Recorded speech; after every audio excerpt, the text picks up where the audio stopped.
Hello friends, this is Dr. Sachin Goswami and I welcome you on my YouTube channel Dr. Sachin Goswami's English Classes. Friends, जैसा कि आप जानते हैं कि हमारा इस समय फिक्शन चल रहा है और इसमें नॉवेल्स के मैं काइंड्स आपके साथ डिस्कस कर रहा हूं। दो काइंड्स नॉवेल के हम डिस्कस कर चुके हैं, एक तो पिकारेस्क नॉवेल और दूसरा रीजनल नॉवेल। मैं दोनों के बारे में बता देता हूं पहले थोड़ा थोड़ा, फिर इसके बाद हम आज जो स्टार्ट करेंगे वो होगा गॉथिक नॉवेल। पिकारेस्क नॉवेल और इसके अलावा हमने डिस्कस किया रीजनल नॉवेल। ये दो नॉवेल के काइंड्स हैं जो हम डिस्कस कर चुके हैं। The very first is picaresque novel and the second is regional novel. एक तो पिकारेस्क नॉवेल है और दूसरा रीजनल नॉवेल है। ये दोनों काइंड्स आपके डिस्कस किए जा चुके हैं। अब पिकारेस्क नॉवेल क्या होता है या फिर रीजनल नॉवेल क्या होता है ये आपको मालूम ही होगा। पिकारेस्क नॉवेल की बात करें तो दोस्तों, पिकारेस्क जो वर्ड है it came from Spanish word picaro. Picaresque शब्द की उत्पत्ति कहां से हुई? स्पेन भाषा के शब्द पिकारो से पिकारेस्क वर्ड आया। और इसका मतलब क्या होता है? इसका मतलब होता है रोग और नेव ऑफ सोसाइटी, समाज का सताया हुआ व्यक्ति, समाज का एक ऐसा व्यक्ति जिसके साथ समाज में शोषण हुआ हो, वो पिकारो कहलाता है। And picaro moves from one place to another place. Picaro जो होता है वो एक स्थान से दूसरे स्थान पर जाता है and wherever he goes, जहां भी वो जाता है वहां पर उसका शोषण किया जाता है, एक तरह से उसका एक्सप्लॉइटेशन किया जाता है, जो पिकारो होता है। तो पिकारेस्क नॉवेल में हमें क्या देखने को मिलता है? पिकारेस्क नॉवेल जो होती है वो एक पिकारो की कहानी है। पिकारो रोग और नेव ऑफ सोसाइटी है, समाज का एक ऐसी श्रेणी का व्यक्ति है जिसको परेशान किया जाता है, जिसको सताया जाता है और जिसका हर जगह पर शोषण किया जाता है, उसको हम कहते हैं पिकारो। वो क्या कहलाता है? वो पिकारो कहलाता है। और इसके साथ साथ साथियों, जो पिकारो है, पिकारो की लाइफ कुछ इस तरह की होती है जिसमें वो पूरी स्टार्टिंग से लेके एंड तक कष्ट ही कष्ट झेलता है। और वो किसी क्रिमिनल एक्टिविटी का बंदा हो सकता है, वो ऐसा हो सकता है कि या तो वो डाउन ट्रेडन सोसाइटी का कोई मेंबर हो या फिर कोई व्यक्ति ऐसा जिसको समाज में निचली श्रेणी का एक दर्जा दिया जाता हो, तो वो ऐसा व्यक्ति पिकारो कहलाता है, उसको पिकारो कहते हैं। तो एक दर्द भरी कहानी होती है, उसमें मेंटली एक्सप्लॉइटेशन, सेक्सुअली एक्सप्लॉइटेशन उसका किया जाता है, फिजिकली, मेंटली, सेक्सुअली हर तरह से उसको एक्सप्लॉइट किया जाता है, हर टर्म्स में उसको एक्सप्लॉइट किया जाता है। जैसा कि मैंने आपको एक एग्जांपल भी दिया था मुन्नू की कहानी का, जो कि कुली का एग्जांपल दिया कि किस प्रकार से एक 14 वर्ष का बच्चा जिसके साथ शोषण स्टार्ट हो गया था from his own village Bilaspur, और विलासपुर में आपने देखा is there exploited by his aunt Gujri as well as chacha Dayaram also. जो उनके चाचा जी थे, उनके चाचा दयाराम और जो चाची गुजरी थी वो एक्सप्लॉइट करते थे। But when he comes to Shyamnagar we come to know that is exploited there physically by Bibi Uttam Kaur and Nathuram also. इसके बाद फिर हम देखते हैं कि is exploited bye Ganpat and when he goes to Mumbai he is also exploited there and later he is sexually exploited by Mrs. Mainwaring too। तो ये क्या है? ये एक एक्सप्लॉइटेशन है और एक्सप्लॉइटेशन भी वाइड रेंज में उसका एक्सप्लॉइटेशन छोटे से बच्चे का हुआ and later we come to know that he falls ill और उसको क्या बीमारी हो जाती है? उसको ट्यूबरक्लोसिस हो जाता है and as a result he dies away, उसकी मृत्यु हो जाती है। So this is a picaresque novel. There we find the elements of picaresque novel. And later we talked about regional novel. What is regional novel? Regional novel deals with the story of a particular region. किसी भी एक reason की story, उसके particular क्षेत्र की कहानी जो होती है वो रीजनल नॉवल में आती है। किसी भी एक निश्चित क्षेत्र को आप ले लीजिए, वो रीजनल नॉवल है। रीजनल नॉवल की बात करें हम तो मैंने कल आपको एक एग्जाम्पल दिया और एग्जाम्पल दिया था द मेयर ऑफ कैस्टरब्रिज का। रीजनल नॉवल में क्या होता है? किसी भी पर्टिकुलर क्षेत्र के वहां के जो लोग होते हैं उनका जो सोशल लाइफ होती है उनकी, इसके अलावा जो उनका एक लिविंग स्टैंडर्ड होता है, उनका इकोनॉमिकल स्टेटस होता है, उनका पॉलिटिकल बैकग्राउंड होता है। So what ever they do and how they lead their life, that is the part of regional novel. वो रीजनल नॉवेल का पार्ट होता है। और मैंने आपको बताया भी था कि अगर जो हम रीजनल नॉवेल्स की बात करते हैं तो हमारे बीच में कुछ राइटर्स मेन आते हैं, जैसे कि थॉमस हार्डी की हम बात करते हैं। थॉमस हार्डी का पर्टिकुलर रीजन क्या है, पूछा जाता है एग्जाम में कि हार्डी का रीजन क्या है, हार्डी किस क्षेत्र के बारे में लिखते हैं। So your answer will B Wessex. आपका आंसर क्या होगा, आपका आंसर होगा वेसेक्स। हार्डी के नॉवेल्स में हमें वेसेक्स देखने को मिलता है। वेसेक्स का जो पार्ट है, most of the novels you will find that Wessex is the main part in the novels of Hardy. तो this is called regional place, ये रीजनल प्लेस कहलाता है। आर के नारायण के उपन्यास में आप देखेंगे तो आपको मालगुडी मिलेगा। मालगुडी आर के नारायण का एक रीजनल प्लेस है, जो मालगुडी को वो डिस्क्राइब करते हैं, वहां के लोगों का रहन सहन, वहां की life style and even the social condition. Specially he writes about poverty, hunger and poverty. तो वो सारी चीजें आपको देखने को मिलेंगी कहां, आर के नारायण के मालगुडी में। जो Malgudi is a particular region by R K Narayan. इसके अलावा मैंने आपको बताया कि जो विलियम फॉकनर है, उनका जो पर्टिकुलर रीजन है वो क्या है, वो है Yoknapatawpha. Yoknapatawpha is the particular region of Faulkner. ये विलियम फॉकनर का पर्टिकुलर रीजन है। तो हर किसी, मतलब जो ये रीजनल राइटर्स हैं, इनका एक पर्टिकुलर जोन होता है, उस जोन से ये रिलेटेड कॉन्सेप्ट लिखते हैं, उसके बारे में कहानी होती है, और उस रीजन का, उस क्षेत्र के लोगों की मेंटेलिटी क्या है, उनके लोगों का जो तौर तरीका क्या है, उनकी सोशल लाइफ कैसी है, उनकी पॉलिटिकल लाइफ कैसी है, उनकी इकोनॉमिकल कंडीशन के, मतलब सब चीजों को एक तरह से फेयर, कल्चरल एक्टिविटीज, ट्रेडिशन, सब उसका पार्ट बन जाती हैं। और जैसे कि आपने एक स्टोरी पढ़ी होगी, द रिटर्न ऑफ नेटिव। अब ये क्वेश्चन अगर जो आपसे आ जाए कि द रिटर्न ऑफ नेटिव के नॉवेलिस्ट कौन है, किसका उपन्यास है द रिटर्न ऑफ नेटिव, किसने लिखा है, तो your answer will B Thomas Hardy. ये थॉमस हार्डी का उपन्यास है द रिटर्न ऑफ नेटिव। और जैसे कि नाम से ही हमें पता चलता है द रिटर्न ऑफ नेटिव, कि नेटिव का लौट आना, मतलब कहने का मतलब अपने देश को लौट आना, अपनी जमीन की जो जड़ें हैं उनसे जुड़ जाना। तो वो रिटर्न ऑफ नेटिव में एक मैसेज दिया गया एक तरह का। और लेकिन पर्टिकुलर क्षेत्र है, हीथ के बारे में डिस्क्राइब किया गया है, वेसेक्स का पार्ट है, हीथ है, हीथ के बारे में उसमें बताया गया है कि किस प्रकार से किलिम योब्राइट, मिसेस योब्राइट का जो बेटा होता है, जो कि पेरिस गया हुआ था, वो पेरिस से जैसे ही वो वापस आता है, वो अपनी रूट में किस तरह से जुड़ जाता है। क्योंकि जब वो वापस आता है तो उस समय एक यूस्टेशिया जो कैरेक्टर है, यूस्टेशिया जो कैरेक्टर है, वो एक ऐसी सिंपल लड़की है। मैंने आपको बताया था कि थॉमस हार्डी के जो नॉवेल्स हैं उसमें आपको एक चीज देखने को मिलेगी, एक स्पेशल चीज आप नोट करोगे। चाहे टेस की बात हम करें, चाहे हम बात यहां पर करते हैं यूस्टेशिया की बात करते हैं, माइकल हेंचार्ड की बात करते हैं, ये सभी ऐसे लोग हैं, ऐसे प्रोटैगनिस्ट हैं जो कि निचले स्तर से स्टार्ट होते हैं, फ्रॉम द बिगिनिंग स्टार्ट होते हैं, मतलब बेस से स्टार्ट होते हैं। ऐसे कैरेक्टर्स, ऐसे प्रोटैगनिस्ट में देखने को मिलते हैं। तो जो यूस्टेशिया है वो एक सिंपल रस्टिक गर्ल है, जिसका उस समय अफेयर किससे चल रहा था, विल्डीव से चल रहा था। और वो जब मिसेस योब्राइट के घर पर आती है तो मिसेस योब्राइट उसको बताती कि उनका जो बेटा है वो पेरिस गया हुआ है और वो बहुत अमीर है। तो उस समय वो कहती है कि मैं भी पेरिस जाना चाहती हूं, मैं भी एक दिन पेरिस जाऊंगी। तो वो कहती है कि तुम जैसी लड़की को तो ख्वाब देखना भी बेकार है, तुम जैसी लड़की पेरिस नहीं जा सकती। पेरिस जैसा स्थान तो केवल हम मेरे जैसे बेटों के लिए है, जो मेरे बेटा जैसा किलिम है उसके जैसे लोगों के लिए ही बने हैं पेरिस जैसे देश। तो वो कहती है मैं आपको एक दिन जाकर दिखाऊंगी।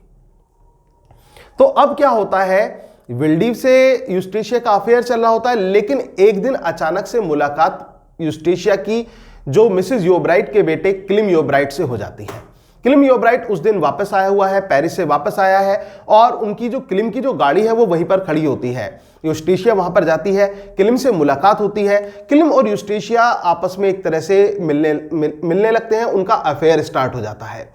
और इसी बीच में विल्डीव और यूस्टेशिया का बहुत ज्यादा अफेयर चल रहा था। तो वो उनका अफेयर एक तरह से उनका ब्रेकअप हो जाता है जैसे ही यूस्टेशिया किलिम के प्रभाव में आती है, और किलिम से उसका शादी करने का पर्पस तय हो जाता है। क्यों? क्योंकि किलिम से उसने एक वादा लिया है कि वह पेरिस जाना चाहती है और किलिम कहता है कि वह उसे पेरिस जरूर लेकर जाएगा, और इस वजह से वो विल्डीव को छोड़कर किलिम की तरफ आ जाती है। और उधर दूसरी तरफ क्या होता है कि जो ये यूस्टेशिया और किलिम है, इनके बीच में अफेयर बढ़ने लगा है, तो अभी शादी का डिसाइड करते हैं कि हमें शादी करनी है। शादी की बात मिसेस योब्राइट तक पहुंचती है। मिसेस योब्राइट, जो मिसेस योब्राइट का कैरेक्टर है, ये मेरा बताने का पर्पस दोस्तों यही है, कहानी को थोड़ा सा बताने का पर्पस, कि ताकि आप रीजनल नॉवेल्स की एक पूरी एक कॉन्सेप्ट को समझ लें। जैसे मैंने आपको एलिमेंट्स तो आपको बता ही दिए हैं, उसके कॉन्सेप्ट को भी आप समझ लें तो थोड़ा इजी हो जाएगा। तो इस वजह से ब्रीफ में बता रहा हूं, मैं पूरा लॉन्ग में नहीं बता रहा हूं। तो इसी बीच में क्या होता है कि वो मिसेस योब्राइट के पास जाते हैं। मिसेस योब्राइट इनके रिश्ते के लिए बिल्कुल साफ मना कर देती है। वो कहती है कि इसके लिए या तो तुम्हें मुझे चूज करना पड़ेगा, किलिम से बोलती है, या फिर यूस्टेशिया को। तो किलिम कहता है ठीक है, मैं घर छोड़कर किराए पर रहने के लिए तैयार हूं, और वो यूस्टेशिया से शादी कर लेता है और वो किराए पर ही गांव में रहने लगता है, वहीं पर हीथ में रहने लगता है। अब जो यूस्टेशिया है वो किलिम से यही क्वेश्चन करती है कि तुम मुझे पेरिस ले जाने के लिए बोल रहे थे शादी के बाद, तो पेरिस हम कब चलेंगे, कब जाएंगे पेरिस? तो किलिम उसकी बातों को इग्नोर करता हुआ प्रतीत होता है, और ऐसे ही काफी समय बीत जाता है, लेकिन यूस्टेशिया की इच्छा अभी भी पूरी नहीं हो पाती। इसी बीच में एक दिन यूस्टेशिया दुखी चेहरे से थी, और उस समय उसकी मुलाकात विल्डीव से हो जाती है। विल्डीव उसके दुखी होने का कारण पूछता है, तो यूस्टेशिया बताती है कि किलिम ने उससे वादा किया था कि वो उसको पेरिस लेकर जाएगा, लेकिन वो पेरिस उसे अभी तक भी लेकर नहीं गया है। विल्डीव उसको सांत्वना देता है और वो कहता है कि एक दिन वह उसे पेरिस जरूर लेकर जाएगा। अब विल्डीव और यूस्टेशिया का मिलना जुलना चालू हो जाता है, और एक तरह से इनके बीच में जो एक एक्स्ट्रा मैरिटल अफेयर हम यूस्टेशिया का कह सकते हैं, वो चालू हो जाता है विल्डीव के साथ। और लेकिन तब यूस्टेशिया को लगता है कि ये जो हीथ है, हीथ के लोग उस पर मतलब क्लेम कर सकते हैं, तो ये मिलना इस तरह से ओपनली मिलना सही नहीं है, और वो विल्डीव को मिलने के लिए मना करती है, और काफी समय तक वो मिलते भी नहीं है।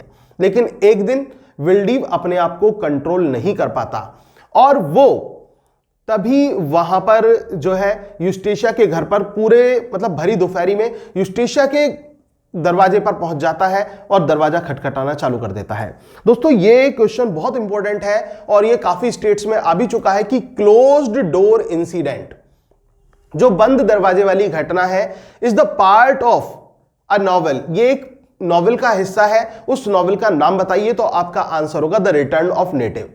ये रिटर्न ऑफ नेटिव का पार्ट है। जो क्लोज्ड डोर इंसिडेंट मैं आपको बता रहा हूं किसका पार्ट है, ये रिटर्न ऑफ नेटिव का पार्ट है। रिटर्न ऑफ नेटिव आप समझ ही गए होंगे। द रिटर्न ऑफ नेटिव जो है ये थॉमस हार्डी का नॉवेल है, फिक्शन है, रीजनल नॉवेल है, तो उसका ये पार्ट है। तो वहां पर वो क्या होता है कि उस समय किलिम सोया हुआ होता है गहरी नींद में। किलिम योब्राइट गहरी नींद में सोया हुआ है, और यूस्टेशिया जो है, यूस्टेशिया घर पर है, वो घर को मतलब दरवाजा खोलती है और वो देखती है विल्डीव को, तो वो चौंक जाती है। लेकिन वो तभी विल्डीव घर में अंदर घुस जाता है, और इसी बीच में दोनों जो है एक दूसरे के काफी नजदीक आते हैं, और इसी बीच में दृश्य परिवर्तन होता है। जो दूसरा सीन आता है वो ये आता है कि जो मिसेस योब्राइट है वो उनको अपनी जो है एक तरह से मातृत्व उनका जागने लगता है, और उनको रियलाइज होता है कि अब मुझे अपनी जो डॉटर इन लॉ है उसको मुझे एक्सेप्ट कर लेना चाहिए, और वो इसी मूड के साथ किलिम के घर पर जाती हैं। लेकिन जब वो जाती हैं, दरवाजा खटखटाती है, किलिम अभी भी सोया हुआ होता है, तो उस समय वो विल्डीव को वहां पर देख लेती हैं। ऊपर से विल्डीव जब झांकने आता है तो विल्डीव को वहां पर देख लेती हैं, और सारी पिक्चर वो समझ जाती हैं कि क्या हुआ होगा, और बेचारी जो सैड मूड के साथ वो लौटने लगती हैं और एक पेड़ के नीचे आकर बैठ जाती हैं।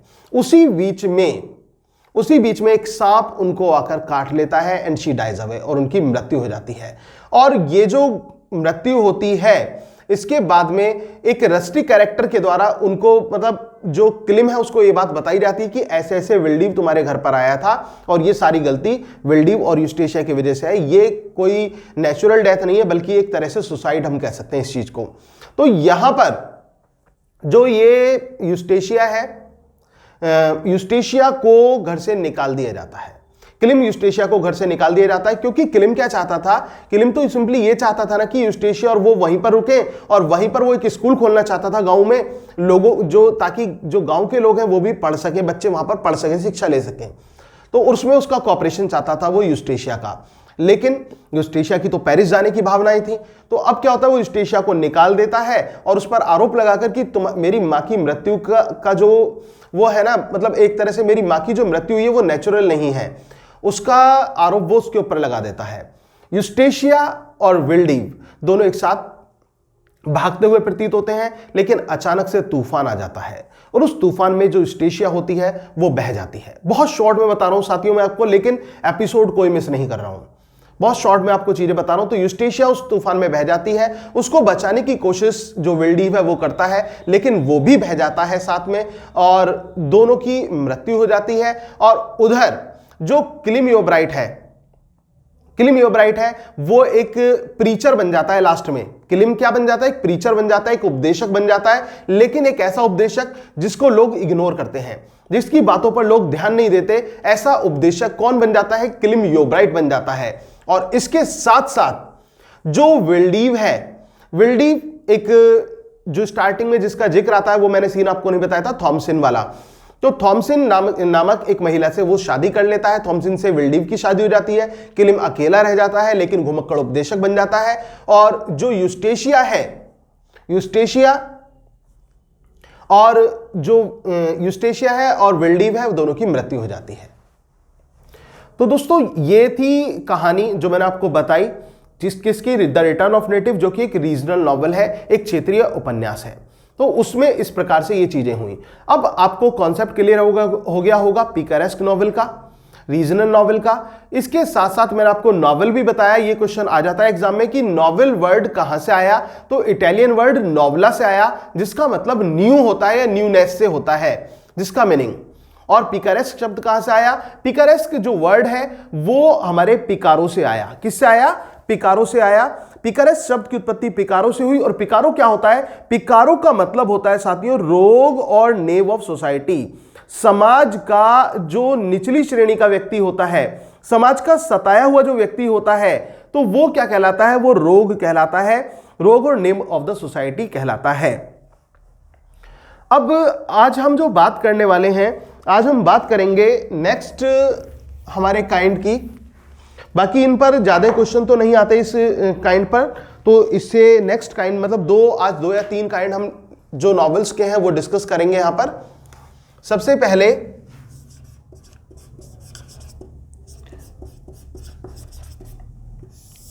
पहले जो हम डिस्कस करने वाले हैं वो है गॉथिक नॉवेल। गॉथिक नॉवेल क्या होता है, किसको गॉथिक नॉवेल कहा जाता है। अगर जो हम गॉथिक नॉवेल की बात करें तो ये जो गॉथिक वर्ड है ये किससे आया, ये आया हमारे जर्मन वर्ड से। जर्मन वर्ड जिसका जो था गॉथ्स, जर्मन वर्ड गॉथ्स से गॉथिक की उत्पत्ति हुई। Origin of Gothic came from German word goths. किससे आता है ये जर्मनी भाषा के शब्द गॉथ से आता है। और गॉथ की हम बात करें दोस्तों तो गॉथ का मतलब क्या होता है, गॉथ का मतलब होता है टेरर से, डर से। जो एक डर होता है, एक भय होता है, वो गॉथ कहलाता है।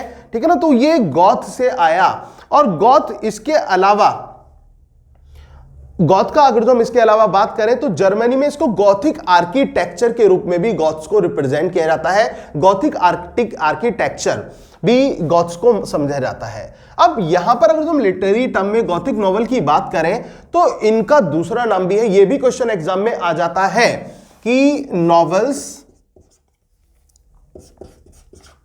इस पॉइंट को स्पेशली ध्यान रखना, नॉवेल्स ऑफ टेरर, जिस पर मैं स्पेशल फोकस करता हूं ना उसको आप लिख लिया करें, और वंडर, क्योंकि एग्जाम में पूछे जाने वाले पॉइंट्स होते हैं। नॉवेल्स ऑफ टेरर और वंडर, ये बहुत इंपॉर्टेंट पॉइंट है, मोस्ट इंपॉर्टेंट पॉइंट इसको आप कहेंगे कि नॉवेल्स ऑफ टेरर और वंडर कौन से नॉवेल्स कहलाते हैं। What type of novels are called novels of terror और वंडर्स।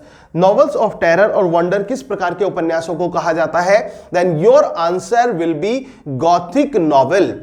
गॉथिक नॉवेल्स को हम क्या नाम देते हैं, गॉथिक नॉवेल्स को हम नाम देते हैं नॉवेल्स ऑफ टेरर और वंडर। नॉवेल्स ऑफ टेरर और वंडर गॉथिक नॉवेल्स को कहा जाता है। किसको कहा जाता है, गॉथिक को। और गॉथिक मतलब हॉरर से रिलेटेड है, टेरर से रिलेटेड है, डर से रिलेटेड है, भय से रिलेटेड है, तो वो गॉथिक कहलाता है। अब इनके एलिमेंट्स आप समझिए, पहले तो एलिमेंट्स कौन कौन से होते हैं गॉथिक नॉवेल्स के। सबसे पहला पॉइंट हमारा यह बनता है कि Gothic novel is also known as novel of wonder और टेरर। गॉथिक नॉवल को नॉवल ऑफ वंडर या टेरर के रूप से जाना जाता है। दूसरा पॉइंट हमारा क्या बनता है, सेकंड पॉइंट हमारा बनता है कि गॉथिक नॉवल, जो गॉथिक नॉवल होता है, Gothic novel deals with the super natural elements और मशीनरी। गॉथिक नॉवेल्स में सुपर नेचुरल एलिमेंट्स या मशीनरी का यूज किया जाता है। अब ये सुपर नेचुरल क्या होता है? Supernatural like ghost, fairies, gnomes, ये सभी क्या है? These all are supernatural elements. ये सभी सुपर नेचुरल एलिमेंट्स हैं। हमारे जितने भी अप्राकृतिक तत्व हैं जैसे कि भूत, प्रेत, डायन, चुड़ैल वगैरह जो भी हम बोलते हैं, ये सभी क्या है? ये सभी सुपर नेचुरल हैं। तो सुपर नेचुरल एलिमेंट्स का यूज हमें देखने को मिलता है किसमें?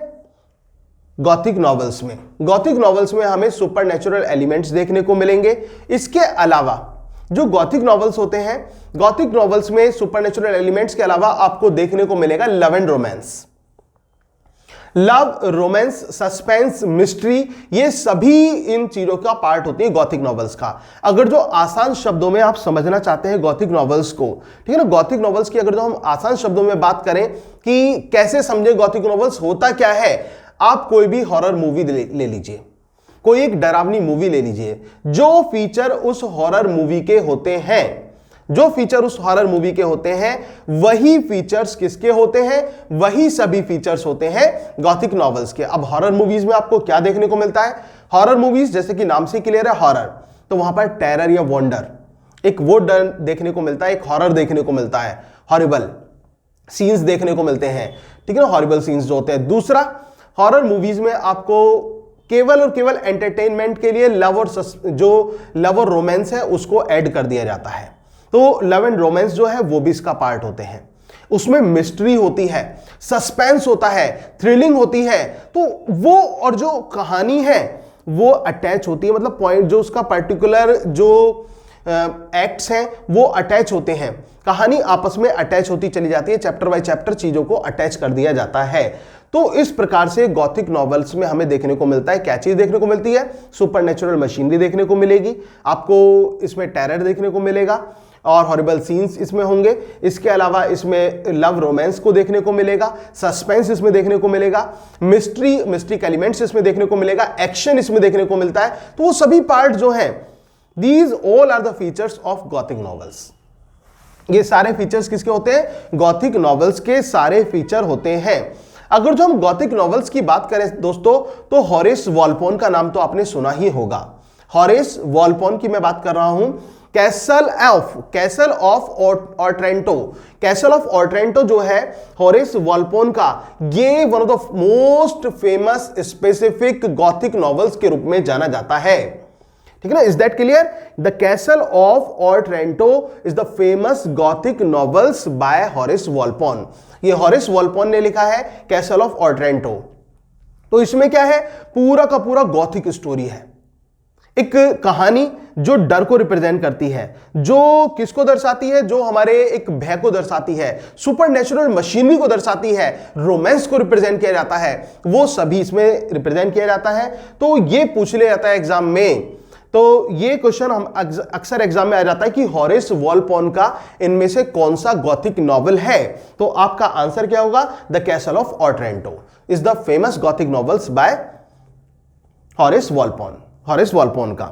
अब दोस्तों इसके बाद हम बात करेंगे, जैसे कि मैंने आपको बताया इसमें क्वेश्चन क्या होता है, मैंने आपसे बता दी कि रोमांटिसिज्म को इसमें रिप्रेजेंट किया जाता है, रोमांस को रिप्रेजेंट किया जाता है, लव सीन्स को रिप्रेजेंट किया जाता है, सुपरनेचुरल एलिमेंट्री को इसमें रिप्रेजेंट किया जाता है। अब इसमें हम बात करें तो ये जो गॉथिक नॉवेल्स है, मेनली जो क्वेश्चंस आपको सारे स्टेट्स, मैंने सभी स्टेट्स के जो मैंने नोट्स अपने भी बनाए हैं, पॉइंट टू पॉइंट नोट्स, तो जब मैंने सभी स्टेट्स में आए हुए एग्जाम पेपर्स को अच्छी तरह एनालाइज किया तो देखा वहां पर तो गॉथिक नॉवेल से केवल 2 या 3 क्वेश्चंस आ रहे थे। और वो कौन से क्वेश्चंस थे? सबसे पहला क्वेश्चन तो ये था कि गॉथिक नॉवेल कहां से आया? ये Gothic novel German word goth से आया, जिसका मतलब क्या होता है? एक आर्किटेक्चर से भी होता है। और दूसरा इसका मीनिंग होता है टेरर, डर से। अब हम बात करते हैं कि गॉथिक नॉवेल्स का दूसरा नाम क्या है? यह भी क्वेश्चन एग्जाम में आया हुआ है। तो इसको नॉवेल्स ऑफ टेरर और नॉवेल्स ऑफ वंडर के नाम से जाना गया। तीसरा फीचर क्वेश्चन ये आया था कि उसमें सारे फीचर्स बता दिए कि supernatural elements, love and romance, thrilling, suspense, action, mystery, these are the parts of this type of novel. इस प्रकार के नॉवल का पार्ट होते हैं, एलिमेंट्स होते हैं। तो आपका आंसर क्या होगा? तो आपका आंसर होगा गॉथिक नॉवेल्स। ये किस प्रकार के नॉवेल्स का पार्ट होते हैं? ये गॉथिक नॉवेल्स का पार्ट होते हैं। ये सारे एलिमेंट्स जो हैं किसमें देखने को मिलेंगे? गॉथिक नॉवेल्स में ये सभी हमें देखने को मिलेंगे। आई होप कि आपके क्लियर हो गया होगा जो गॉथिक नॉवेल है।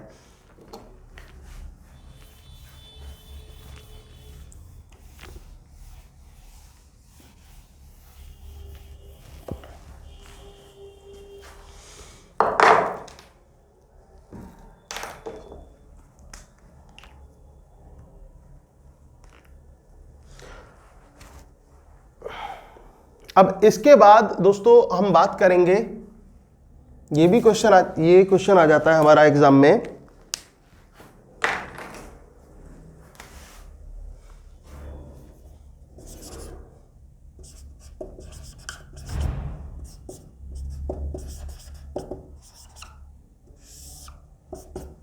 साइंस फिक्शन की हम बात करेंगे कि साइंस फिक्शन जो है वो क्या होता है, किसको साइंस फिक्शन कहा जाता है।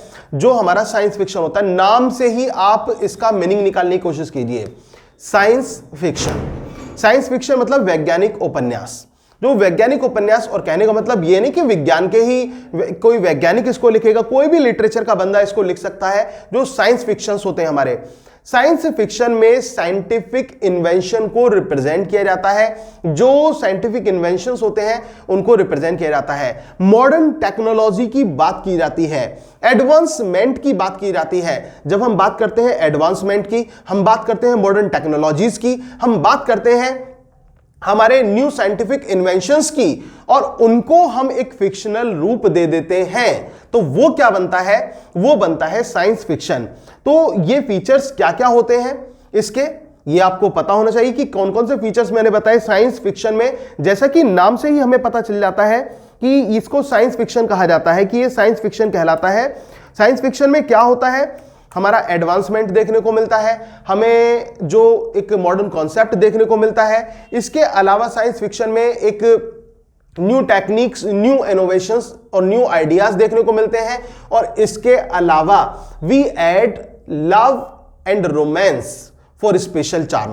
केवल एक स्पेशल, एक यूनिक चार्म देने के लिए उसमें किसको ऐड कर दिया जाता है? उसमें लव और रोमांस को ऐड कर दिया जाता है। साइंस फिक्शन में हम किसको ऐड कर देते हैं? लव एंड रोमांस को ऐड कर देते हैं साइंस फिक्शन के अंदर।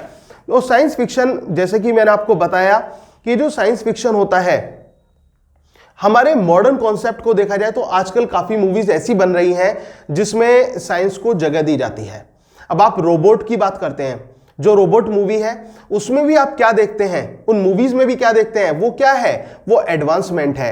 एक न्यू एडवांसमेंट को दिखाया जाता है, एक न्यू इरा को रिप्रेजेंट किया जाता है, और एक ऐसा इरा जिसमें जो सारा का सारा साइंटिफिक बेस्ड हो, जिसमें सारी तकनीकी का वर्णन हो। एक एक्स्ट्रा ऑर्डिनरी जो एक कॉन्सेप्शन ऑफ लाइफ है उसको रिप्रेजेंट किया जाता है साइंस फिक्शन में, ठीक है ना। जो एक्स्ट्रा ऑर्डिनरी जो कॉन्सेप्ट हमारा होता है तो उसको रिप्रेजेंट करते हैं हम साइंस फिक्शन में।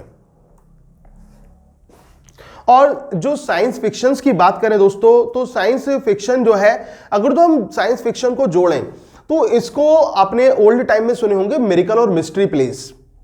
मिरेकल और मिस्ट्री प्लेस में साइंस के इन्वेंशंस की तरह ही कुछ इन्वेंशंस को जगह दी जाती थी, but at that time those were not known as science fiction. ये लेटर कन्वेंशंस हुआ, मशीनरी का एज आया, और उस एज में हमने देखा कि साइंस फिक्शन ने कितना बड़ा एक रूप ले लिया है, कितनी जो आगे तक ये फैल चुका है। इसकी में अगर जो हम बात करें साइंस फिक्शन की, तो दोस्तों आपको एक वर्क याद होगा, टाइम मशीन। टाइम मशीन जो है H.G. वेल्स का एक फेमस वर्क है, the time machine. Time machine एक फेमस फिक्शन, ऐसा फिक्शन है जिसमें साइंस को रिप्रेजेंट किया गया है। अब साइंस और एक फिक्शन हो रह जाता है, इसमें ही मैं ऐड कर देता हूं, दोनों के अंदर अंतर भी क्लियर हो जाएगा। इसी में मैंने ऐड कर दिया स्पेस फिक्शन। एक तो साइंस फिक्शन और एक स्पेस फिक्शन। अंतर क्या है? साइंस फिक्शन पूरी एडवांसमेंट टेक्नोलॉजी की बात करता है, साइंटिफिक इन्वेंशंस की बात करता है, और जो साइंस के जो भी फीचर्स हैं, साइंस के जो भी इन्वेंशंस हैं, उसमें उसको रिप्रेजेंट किया जाता है, उसमें उसको दर्शाया जाता है। और स्पेस फिक्शन में क्या है, it deals specially with the space crafts, ये स्पेस क्राफ्ट से डील करता है, जो स्पेस क्राफ्ट की जो कहानियां होती हैं उनसे डील करता है। अभी आपने देखा होगा कि मंगलयान जो मूवी आई थी, या फिर कोई मिल गया, जो एलियंस की कहानी होती हैं उनसे डील करता है स्पेस फिक्शन। जैसे हमारे बॉलीवुड में भी काफी मूवीज बनती हैं उस पर बेस्ड पर, तो उस आधारित जो उपन्यास लिखे जाते हैं, ये भी मॉडर्न कॉन्सेप्ट ऑफ नॉवेल्स में ही आता है, तो उस पर जो आधारित उपन्यास लिखे जाते हैं वो क्या कहलाते हैं, वो स्पेस फिक्शन कहलाते हैं। साइंस फिक्शन साइंटिफिक बेस्ड, मैंने आपको बताया ये साइंटिफिक बेस्ड होते हैं जो हमारे साइंस फिक्शन होते हैं। और जो स्पेस फिक्शन जो मैंने आपको बताया, स्पेस फिक्शन में क्या है, स्पेशली स्पेस क्राफ्ट, जो स्पेस क्राफ्ट होता है उसको इसमें डील किया जाता है। जो स्पेस क्राफ्ट की मतलब बातें होती हैं, स्पेस क्राफ्ट के बारे में जो लिखा है, बताया जाता है, उसमें जो है स्पेस फिक्शन में उस चीज को रिप्रेजेंट किया जाता है। फीचर्स बाकी सभी ऐसे ही होते हैं, इसी तरह से ही इसमें सारे फीचर्स होते हैं। और एक ओल्ड फिक्शन है लूसियान का लिखा हुआ ट्रू स्टोरी, वो भी साइंस फिक्शन की कैटेगरी में ही उसको कंसीडर किया जाता है। तो H.G. वेल्स का टाइम मशीन मैंने आपको बताया ही कि H.G. वेल्स का जो टाइम मशीन है वो स्पेशली साइंस फिक्शन है, जिसमें न्यू साइंस के इनोवेशंस को और साइंस के इन्वेंशंस को उसमें दिखाया गया है, और इसके साथ साथ उसमें एक एडवांसमेंट ऑफ लाइफ को भी रिप्रेजेंट किया गया है। तो वो साइंस फिक्शन में केवल क्वेश्चन क्या आ सकते हैं, एक तो टाइम मशीन वाला ये बहुत पूछा जाता है, दूसरा कि फिक्सर का पूरा फीचर से लिखकर वो दे देंगे, फिर आपको केवल उसमें टाइटल को चुनना है कि इस टाइप के फिक्शन क्या कहलाते हैं। A fiction that deals with the inventions of science, new advancement, modern technology is known as dash fiction. तो आपका आंसर होगा साइंस फिक्शन। ऐसे फिक्शन को साइंस फिक्शन कहा जाता है, या फिर जो स्पेस क्राफ्ट की लाइफ से डील करे उसको स्पेस फिक्शन कहा जाता है। उसको हम क्या बोलते हैं, उसको स्पेस फिक्शन बोलते हैं। आई होप कि ये आपके समझ में आ गया होगा। Excuse me just a minute.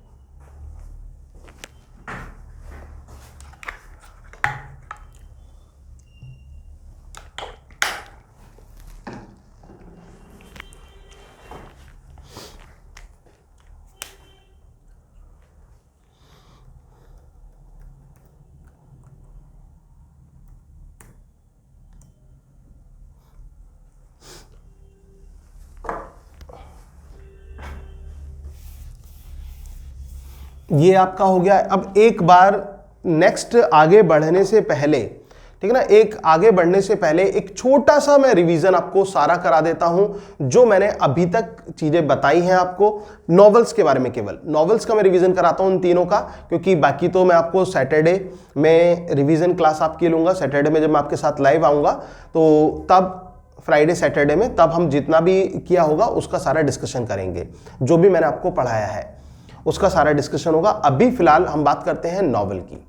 तो नॉवेल वर्ड कहां से आया, क्योंकि चीजों को बिल्कुल दिमाग में बिठा लेना बहुत जरूरी होता है, चीजों को समझना बहुत जरूरी होता है। नॉवेल वर्ड की बात करें तो नॉवेल वर्ड कहां से आया। नॉवेल वर्ड आया इटालियन वर्ड नोवेला से, और नोवेला का मतलब क्या होता है, न्यू या न्यूनेस से मतलब होता है नोवेला का। आई होप ये क्लियर हो गया होगा। तो ये आपका पहला क्वेश्चन। आज मैं आपको कैटेगरीज में बताऊंगा कि आपके कितने सारे क्वेश्चंस आपके कंप्लीट हो गए। तो पहला क्या क्वेश्चन ये कंप्लीट हुआ कि नॉवेल वर्ड कहां से आया, तो आपका आंसर होगा नोवेला से। सेकंड क्वेश्चन की अगर जो हम बात करें तो सेकंड क्वेश्चन हमारा ये बनता है कि नॉवेल और जो प्ले है उनमें क्या डिफरेंस होता है। डिफरेंस होता है स्पेशली डायलॉग्स का। और जो नॉवेल होता है, जो प्ले होता है, that can be presented over the stage, उसको स्टेज पर हम प्रेजेंट कर सकते हैं, वो डायलॉग बेस्ड होता है। जबकि नॉवेल डायलॉग बेस्ड नहीं होते, टेल बेस्ड होते हैं जो उपन्यास होते हैं। और इसके अलावा जो बात करी हमने काइंड्स ऑफ नॉवेल्स में, सबसे पहले मैंने आपको बताया था पिकारेस्क्यू नॉवेल। जो पहला काइंड मैंने आपको नॉवेल का बताया वो था पिकारेस्क्यू नॉवेल। पिकारेस्क नॉवेल क्या होता है, किसको हम पिकारेस्क नॉवेल कहते हैं। पिकारेस्क नॉवेल जो है हमारा वो पिकारो से आया। पिकारेस्क मतलब शब्द पिकारो से आया, और पिकारो कहां का शब्द है, पिकारो शब्द है स्पेनिश भाषा का। स्पेनिश भाषा के शब्द पिकारो से पिकारेस्क की उत्पत्ति हुई। और उसका मतलब क्या होता है, उसका मतलब होता है रोग और नेव ऑफ द सोसाइटी, समाज का सताया हुआ व्यक्ति। समाज का निचली श्रेणी का व्यक्ति, एक ऐसा व्यक्ति जिसने मतलब समाज में जिसका बहुत ज्यादा शोषण हुआ हो, जिसको लोगों ने मतलब बहुत सताया हो, उससे ये आता है, ठीक है ना, ये उससे आता है जो समाज का निचली श्रेणी का व्यक्ति होता है, सताया हुआ व्यक्ति होता है। अब इसमें होता क्या है, ये क्वेश्चन ये बनता है कि a kind of novel in which hero moves from one place to another place and wherever he goes he is exploited there is called. वो कैसा नॉवल कहलाता है? तो आपका आंसर होगा पिकारेस्क नॉवल। उस नॉवल को हम क्या कहते हैं? उस नॉवल को हम पिकारेस्क नॉवल बोलते हैं।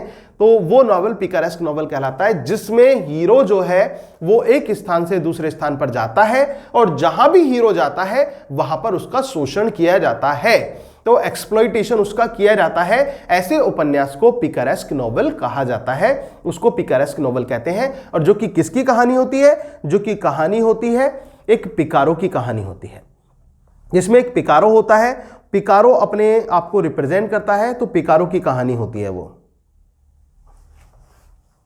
अब इसके बाद मैंने आपको बताया रीजनल नॉवल, और हाँ इसमें एक क्वेश्चन और मैंने आपको बताया पिकारेस्क नॉवल में, जैसे कि आर.के. नारायण का गाइड है, ये पूछ लिया जाता है कि किस प्रकार का नॉवल है। हेनरी फील्डिंग का टॉम जोन्स है, इसके बारे में पूछ लिया जाता है। मुल्क राज आनंद का कुली है, इसके बारे में पूछ लिया जाता है कि व्हाट टाइप ऑफ नॉवेल्स, कि किस प्रकार का नॉवल है। जो भी पर्टिकुलर नॉवल वो देखकर वो पूछ लेंगे, तो आपका आंसर होगा पिकारेस्क नॉवल, ठीक है ना। ये पिकारेस्क नॉवल जो है, फिर आपका आंसर आएगा कि ये पिकारेस्क नॉवल है। अब इसके बाद हमने बात करी रीजनल नॉवेल्स की। तो रीजनल नॉवेल्स क्या होते हैं, किसको रीजनल नॉवेल्स कहते हैं? Regional novels deals with the particular zone, जो एक पर्टिकुलर एक लिमिटेड क्षेत्र होता है, उस क्षेत्र के लोगों का व्यवसाय, तौर तरीका, वहाँ की सोशल लाइफ, सोशल हैपनिंग्स, वो सभी जो चीज़ें हैं, वो सारी चीज़ें जो हैं वो सभी किस में आ जाती हैं? वो आ जाती हैं आपके रीजनल नॉवेल्स में, क्षेत्रीय उपन्यासों में। वहाँ की सोशल हैपनिंग है, इकोनॉमिक लाइफ है, वहाँ की पॉलिटिकल लाइफ है, वहाँ की कंडीशंस है, वहाँ की ट्रेडिशंस वैल्यूज़ हैं, कल्चरल वैल्यूज़ हैं, वो सभी उसका पार्ट होती हैं रीजनल नॉवेल्स का। और रीजनल नॉवेल्स में ये पूछा जाता है कि विलियम फॉकनर का योहान वाटपावापहा, और इसके अलावा जो वेसेक्स किसका है? थॉमस हार्डी का। मालगुडी किसका है? आर.के. नारायण का।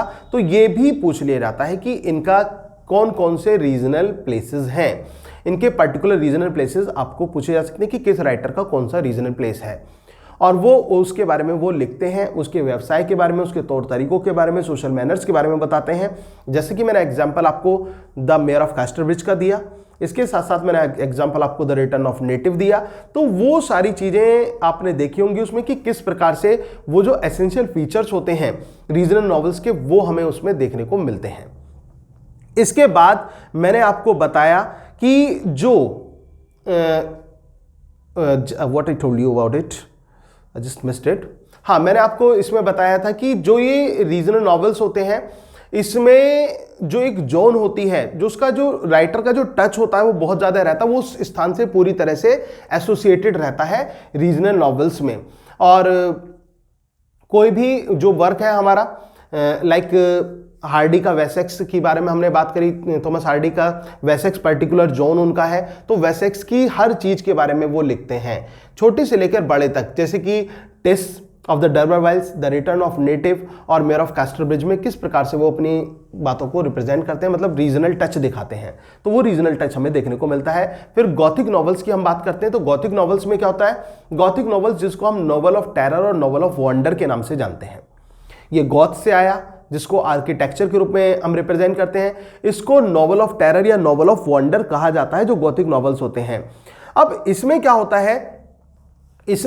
है कि जो ये नॉवेल्स ऑफ टेरर या नॉवेल्स ऑफ वंडर होते हैं, इसमें हॉरर को रिप्रेजेंट किया जाता है, इसमें सुपरनेचुरल मशीनरी का यूज किया जाता है, और इसके साथ साथ इसमें क्या होता है, जो romance, love, romance, thrilling, suspense, ये सारी चीजें इसमें दर्शाई जाती हैं। मतलब सारा का सारा पूरा कॉन्सेप्ट इस प्रकार का होता है, जैसे कि हॉरर मूवीज होती है ना, उसके जो फीचर्स होते हैं वही फीचर्स हमें किसमें देखने को मिलते हैं, उसी प्रकार के फीचर्स हमें गॉथिक नॉवेल्स में भी देखने को मिलते हैं, जो गॉथिक नॉवेल्स होते हैं। और गॉथिक नॉवेल्स के बाद में हमने बात करी साइंस और स्पेस फिक्शन की। साइंस फिक्शन और स्पेस फिक्शन की बात करें तो उसमें क्या होता है, उसमें एडवांसमेंट ऑफ लाइफ को दर्शाया जाता है, उसमें न्यू इनोवेशंस को दर्शाया जाता है, न्यू आइडियाज, न्यू टेक्नोलॉजी को रिप्रेजेंट किया जाता है, नई नई जो एक न्यू टेक्निक्स आ रही हैं उनको उसमें जगह दी जाती है, लेकिन विद और एक स्पेशल चार्म जोड़ने के लिए उसमें रोमांस, लव रोमांस को भी ऐड कर दिया जाता है। तो वो साइंस और स्पेस फिक्शन में होता है। जैसे कि आजकल आप देख भी रहे होंगे कि बॉलीवुड में भी कितनी मूवीज इस पर बन रही हैं जो स्पेस फिक्शनली हम उसको बोल सकते हैं, उसी बेस्ड होती हैं वो मूवीज। और स्पेस फिक्शन में स्पेस क्राफ्ट होता है, साइंस में केवल साइंस होता है। तो इतना अंतर है, बस छोटा सा अंतर ये है। इसके बाद हम बात करेंगे अब जो नेक्स्ट काइंड में आपको समझाने वाला हूं यहां पर,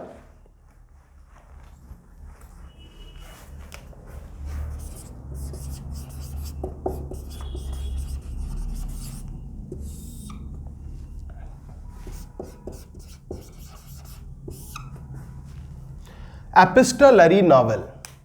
ये जो एपिस्टोलरी नॉवेल है दोस्तों, ये जो नॉवेल है इनको समझना, इस पे जनरली मैंने पूरा रिसर्च किया और सभी क्वेश्चंस को देखा, कहां कौन कौन से क्वेश्चंस आए हैं। तो इस पर ना के बराबर क्वेश्चन पूछे गए, लेकिन जो पूछे गए वो क्या क्वेश्चन था? वो क्वेश्चन ये था कि a novel that is written in the form of a letter, एक नॉवेल जिसको एक फॉर्म ऑफ लेटर के रूप में लिखा जाता है, उस लेटर को, उस नॉवेल को हम क्या नाम देंगे? So your answer will B epistolary novel. Epistolary novel, उसको हम क्या कहेंगे? एपिस्टोलरी नॉवेल ही कहेंगे। और ये दोस्तों केवल नॉवेल के फॉर्म में नहीं होता, प्रोज फॉर्म में, कोई भी हम फॉर्म है प्रोज की, चाहे वो ऐसे ही क्यों ना हो, वहां भी एपिस्टोलरी फॉर्म हमें देखने को मिल जाती है। जहां पर क्या होता है, जहां पर लेटर के रूप में अपनी बात को रखा जाता है, एक पत्र के रूप में अपने कि हम क्या कहना चाहते हैं, क्या नहीं कहना चाहते हैं, वो हम अपनी फीलिंग्स को रिप्रेजेंट करते हैं एक लेटर के फॉर्म में, तो वो एपिस्टोलरी जो है नॉवेल वो कहलाता है, उसको हम एपिस्टोलरी नॉवेल बोलते हैं। और आपने एसेज में भी देखा होगा कि एसेज में भी इस तरह के जो फॉर्म है वो देखने को मिल जाते हैं, जहां पर एसेज में भी इस तरह की बातों को कहा जाता है, इस तरह के फीचर्स को रिप्रेजेंट किया जाता है। और ऐसे ही नॉवेल्स में होता है। तो एपिस्टोलरी नॉवेल्स में क्या होता है? ये नॉवेल, सबसे पहली बात तो these novels are written in the form of letters, ये लेटर के फॉर्म में लिखे जाते हैं, ठीक है ना।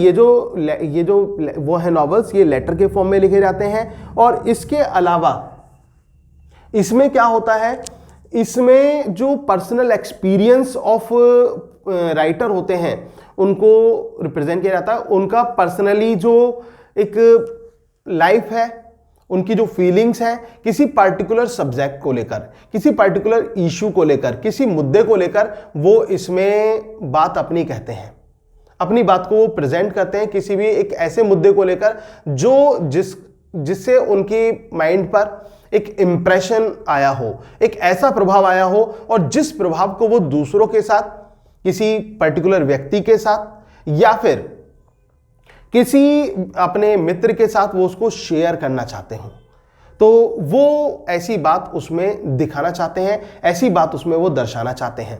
तो ये इसमें होता है किसमें? एपिस्टोलरी नॉवेल्स में।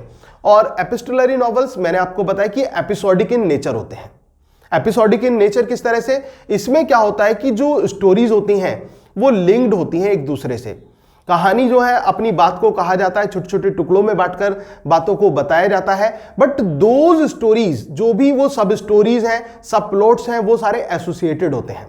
एपिस्टोलरी नॉवेल्स में वो सारी चीजें किससे होती हैं? वो एक दूसरे से कनेक्टेड होती हैं, एक दूसरे से पूरी तरह जुड़ी हुई होती हैं।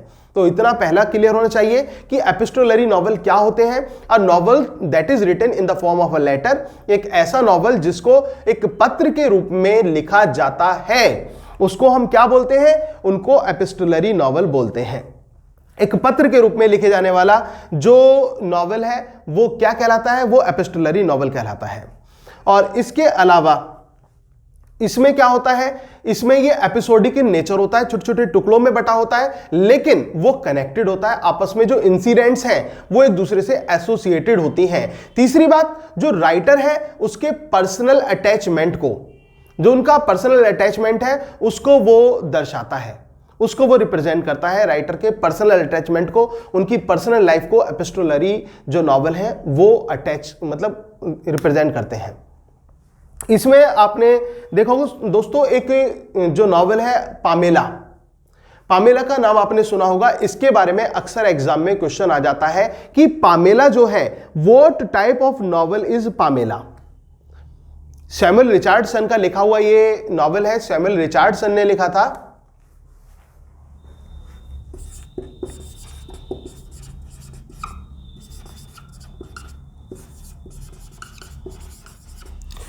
ये क्वेश्चन एग्जाम में अक्सर पूछ लिया जाता है कि सैमुअल रिचर्डसन का इनमें से कौन सा नॉवल है, तो आपका आंसर होगा पामेला है। और what type of novel is Pamela, Pamela जो है जो कि सैमुअल रिचर्डसन ने लिखा है वो किस प्रकार का उपन्यास है, कैसा उपन्यास है पामेला। तो आपका आंसर होगा कि Pamela is an epistolary novel.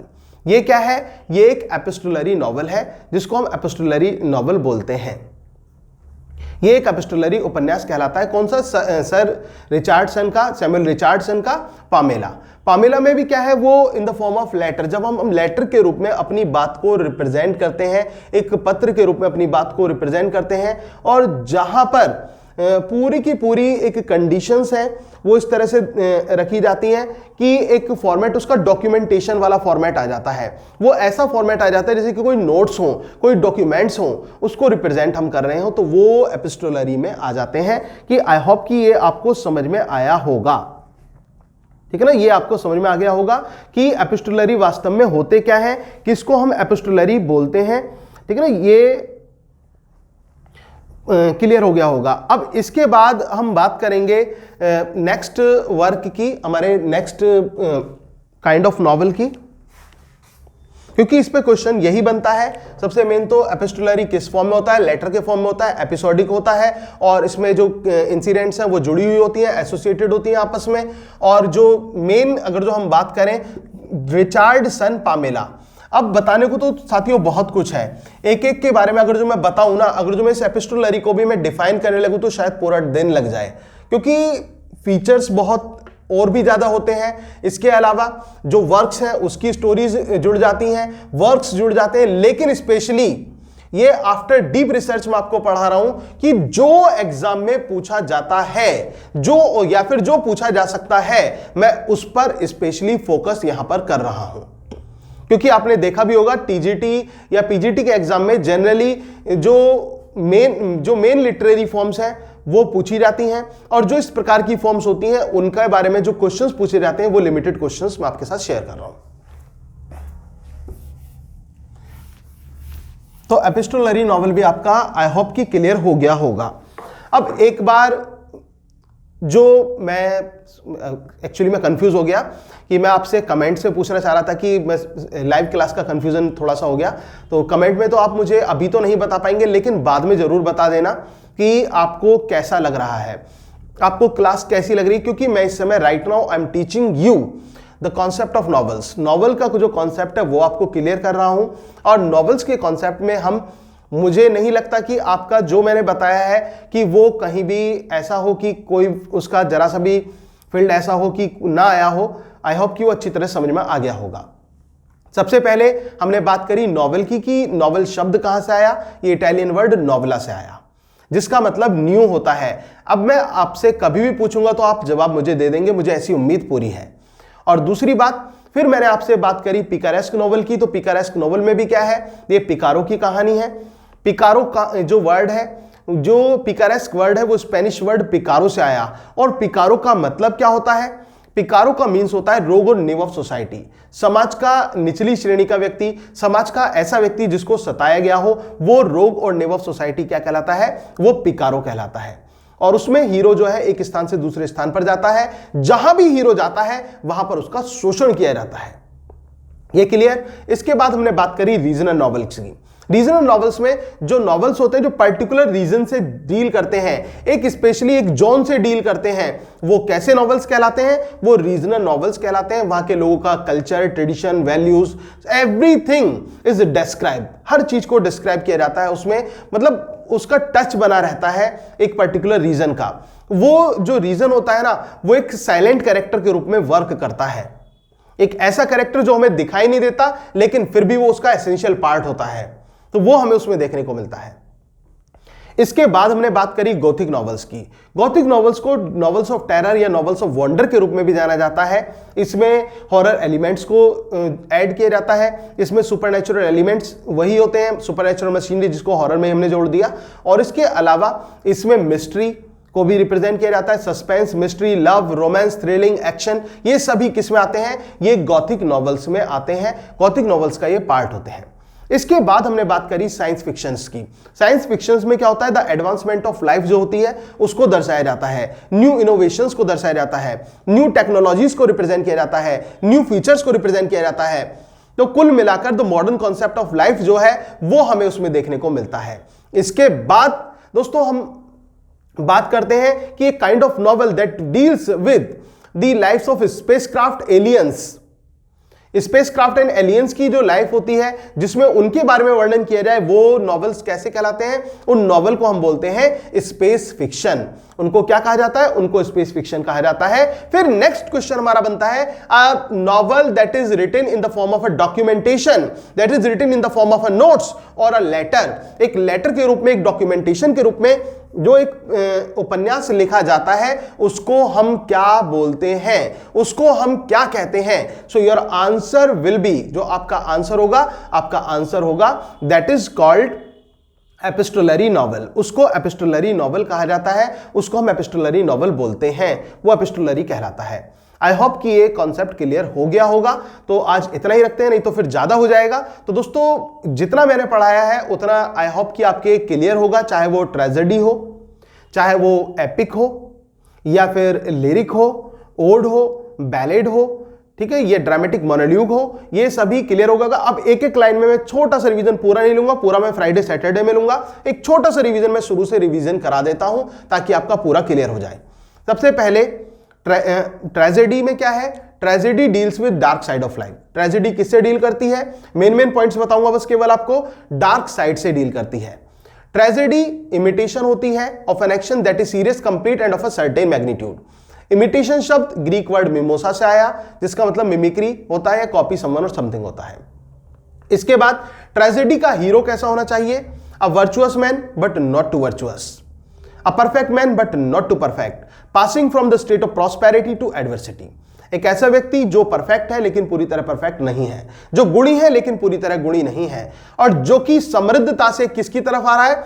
पतन की तरफ आ रहा है। वो जो है समृद्धता से कहां की तरफ आ रहा है? पतन की तरफ आ रहा है। और through is on tragic flow, अपनी गलती की वजह से वो हमारा जो ऐसा ट्रेजिक हीरो होना चाहिए, आइडियल ट्रेजिक हीरो। और कैथारसिस क्या होता है? परगेशन से आया, जिसका मतलब प्यूरिफिकेशन होता है, यानी कि get rid of the worst. Hamartia, tragic flaw, miss shot, missing of the mark, ठीक है ना, ये सभी हेमर्शिया का पार्ट है। अब इसके बाद हम बात करते हैं सोनेट की। सोनेट वर्ड सोनेटो से आया, जिसका मतलब अ लिटिल साउंड होता है। सोनेट 14 लाइन की एक छोटी कविता होती है। पेट्राकन सोनेट जो होती है वो 2 भागों में बटी होती है, ऑक्टेव और सेस्टेट। ऑक्टेव में 8 लाइंस होती हैं, सेस्टेट में 6 लाइंस होती हैं। ऑक्टेव में प्रॉब्लम्स दी जाती है, सेस्टेट में सॉल्यूशन दिया जाता है। पेट्राकन सोनेट की राइमिंग स्कीम होती है ABBA, ABBA, CDE, CDE. Shakespearean sonnet में क्या है? 3 क्वार्टरेंस होती हैं, हर क्वार्टरेन में 4-4 लाइंस होती हैं, और 3 क्वार्टरेंस में प्रॉब्लम दी जाती है और लास्ट की 2 लाइन में सॉल्यूशन दिया जाता है। राइमिंग स्कीम होती है AB, AB, CD, CD, EF, EF, GG. Elegy क्या है? एलेजी एक सैड सॉन्ग है जो कि किसी की मृत्यु पर लिखा जाता है। पर्सनल एलेजी, जहां पर अपने मित्र या परिवार के किसी सदस्य की मृत्यु पर लिखा गया गीत। इम्पर्सनल एलेजी हमारे साथ पर्सनल तो नहीं है लेकिन हमारे लिए बहुत स्पेसिफिक जरूरी है, तो समाज ने कुछ ऐसा खो दिया है जो हमारे समाज मतलब हमारे लिए बहुत इंपॉर्टेंट फैक्टर है, तो उसकी लॉस पर लिखे जाने वाला गीत इम्पर्सनल कहलाता है। पेस्टोरल रस्टिक एनवायरनमेंट से, विलेज सीन से डील करता है, जिसको शेफर्ड सॉन्ग के रूप में भी जानते हैं। इसके बाद लिरिक क्या है? लिरिक शॉर्ट म्यूजिकल कंपोजिशन होती है, और जबकि ओड जो होती है वो लॉन्ग म्यूजिकल कंपोजिशन होती है। ड्रामेटिक मोनोलॉग क्या है? अ kind of poem in which speaker speaks and the listener remains silent, that is called dramatic monologue. एक ऐसी कविता जिसमें लिसनर बोलता है और स्पीकर बोलता है और जो लिसनर है वो शांत रहता है, उसको हम क्या कहते हैं? उसको ड्रामेटिक मोनोलॉग कहा जाता है, वो ड्रामेटिक मोनोलॉग कहलाता है। तो ये मैंने आपको बताए, ये सभी जो मैं आपको पढ़ा चुका हूं। लिरिक मैंने आपको पढ़ा है। बैलेड क्या है? ट्रेडिशनल टिपिकल फोक सॉन्ग है जिसको बैलेड कहा जाता है। और इनके जब मैंने आपको डिटेल में पढ़ाया था तो इनके एग्जांपल्स, इनकी पोएम्स के नाम भी आपको बताए थे। इसके साथ साथ जो मैंने अब आपसे साथ नॉवेल्स के साथ डिस्कस किए वो ऑलरेडी मैं 2 बार रिवीजन करा चुका हूं आपको। पिकारेस्क नॉवल भी मैंने बता दिया, और इसके अलावा रीजनल नॉवल बताया, गॉथिक नॉवल बताया, साइंस फिक्शन बताया, स्पेस फिक्शन बताया, और लास्ट में हमने डिस्कस किया एपिस्टोलरी नॉवल। आई होप कि each and every concept will be clear now. अब हर कॉन्सेप्ट क्लियर हो चुका होगा, अब तक पढ़ाया हुआ सारा क्लियर हो जाना चाहिए, क्योंकि मेरा पर्पस क्या है? मेरा उद्देश्य है आपको मजबूती से तैयार करना, आपको एक एक पॉइंट्स को रटवा देना। और रटवाना ऐसे नहीं कि मतलब मैं आपको रट्टा लगवाऊंगा, नहीं, बाय हार्ट, दिल से चीजों को समझ लेना, कि ताकि कभी आप कुछ भूल ना पाए, चीजें आपके बिल्कुल क्लियर हो जाए। इस प्रकार से मैं आपको तैयार कराना चाहता हूं, और आपको भी इसके लिए मेरा साथ देना होगा। अगर आप मेरे साथ उसी मेहनत से लगते हैं जितनी मेहनत मैं आपके साथ कर रहा हूं, तो ये एग्जाम निकालना कोई बड़ी बात आपके लिए नहीं होगी, जरा सी भी बड़ी बात नहीं होगी। बड़ी आसानी से आप इस एग्जाम को निकाल लेंगे। बस अपना जो पॉजिटिव एटीट्यूड है वो बनाए रखिए, और कोई ताकत नहीं है आपकी दुनिया में, ऐसी कोई ताकत नहीं है जो आपको इस एग्जाम को पास होने से रोक दे, अगर जो आपने मेहनत करने की ठान ली है। तो अपनी इस मेहनत का, अपना जो जज्बा है ना, उसको कायम जरूर रखिएगा और मेहनत करते रहिएगा। Thank you very much, yours doctor Sachin Goswami. और कमेंट बॉक्स में मुझे रिप्लाई करके बताइएगा कि आपको क्लास कैसी लगी।